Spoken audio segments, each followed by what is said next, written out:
This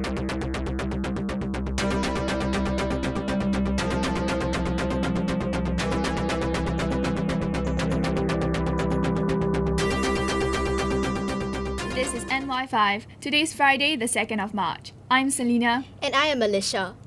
Did you know that the International Women's Day is coming up? Yes, it was originally called International Working Women's Day, marked on the 8th of March each year. Different regions focus on different celebrations for women's political, social, and economic contributions. Now, let's go to Jamie Fu for the special report. This 8th of March is International Women's Day, a day to mark the economic, political, and social achievements of women around the world. This year, the theme for International Women's Day is Connecting Girls, Inspiring Futures. Let us take a look at several females who have made tremendous contributions to the world and who serve as sources of inspiration for us to do so as well. Firstly, there's Dr. Amy Lehman, the founder of Lake Tanganyika Floating Health Clinic in Africa.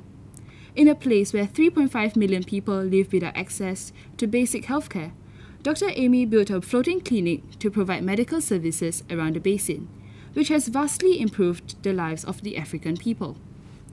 Closer to home, there's Miss Ting Pei Wah of the sporting arena.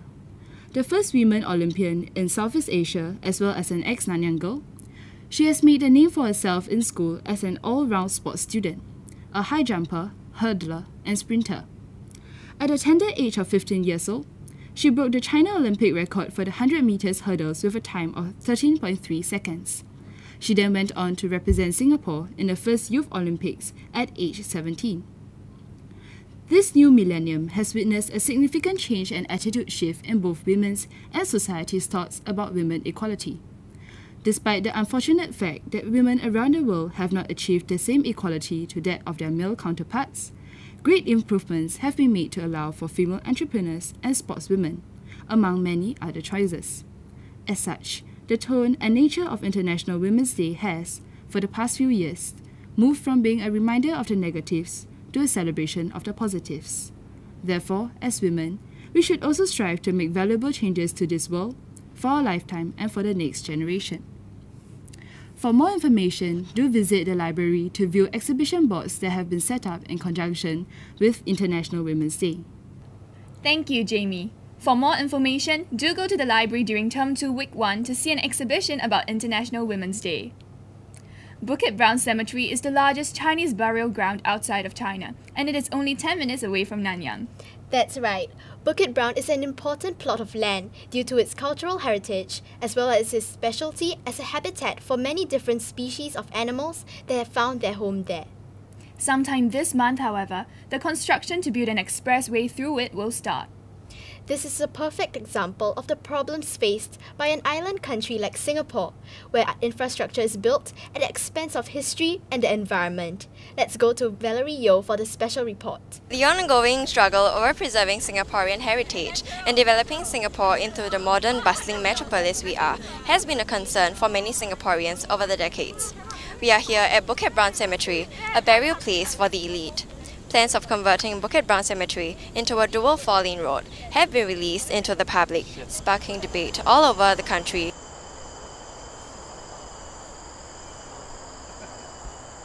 Cemetery houses the graves of important pioneers like Chu Boon Lay, as well as tens of thousands of migrants who contributed significantly to Singapore's history.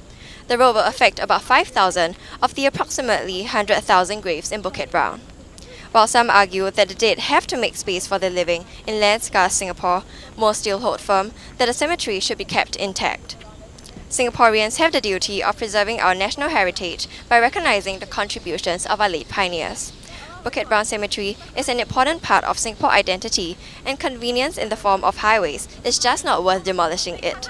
If only people would understand that preserving our heritage is just as important as constructing more houses for people to live in. Only by preserving their graves can we show our respect for the people who paved the way for Singapore in its formation years. And only then can the future generations know, or even have the slightest interest in finding out about people who believed in Singapore, fought for our country, and made Singapore what it is today. This is Valerie reporting from NY5. Thank you, Valerie. We will be back after this commercial break.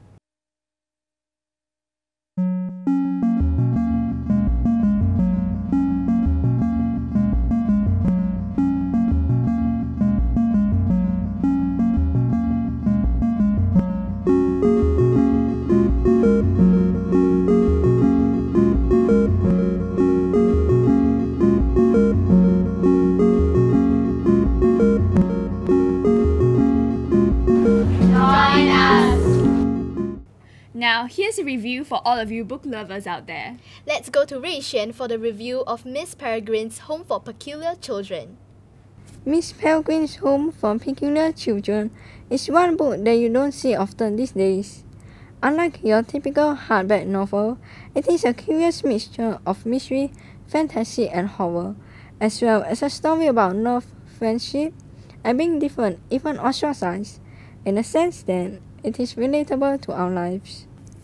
It's actually a fiction piece centered around an orphanage on a fairly remote island. The children who live there, so the stories go, were peculiar. There was a girl who could fly, a boy with bees living inside him, and another who could create fire with nothing but the palms of her hands. Even stranger, however, is that although they supposedly died in an air raid during the war, they may still be alive. Think time loops, impossible abilities, and lots of action. The biggest mystery in the book, however, is probably the photographs. These are actual vintage photographs, rare finds picked up from flea markets. Are the photographs real? Who knows?